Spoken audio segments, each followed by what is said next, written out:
Et dans ce contexte déjà tendu, la décision d'un élu UMP de l'Essonne sème à nouveau le trouble. Le maire de Draveil veut suspendre toutes les aides sociales municipales aux familles des fauteurs de troubles.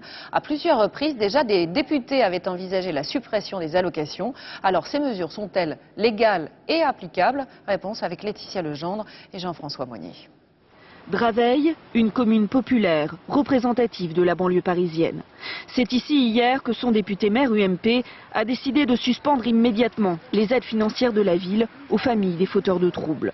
Cantines, aide au logement, aux vacances. Il souhaite par ces suspensions d'aides municipales que les parents prennent leurs responsabilités. C'est celles-ci qui sont des aides municipales parfaitement discrétionnaires qui seront visées. Il ne s'agit pas des aides nationales, même si, en tant que député, je m'empresse de vous le dire, je crois que la réflexion à partir de l'exemple des aides locales doit être extrapolée aux aides nationales.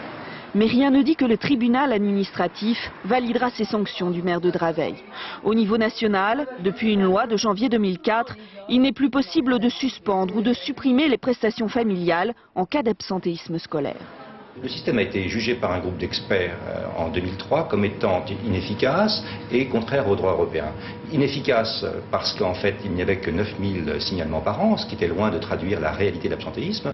Pourtant à l'Assemblée, il y a une semaine, Nicolas Sarkozy évoquait la possibilité de revenir sur cette loi. Quand on n'exerce pas son autorité, doit-on bénéficier de toutes les allocations ? Aujourd'hui, les magistrats répondent. Il existe d'autres dispositifs pour responsabiliser les parents, notamment des amendes.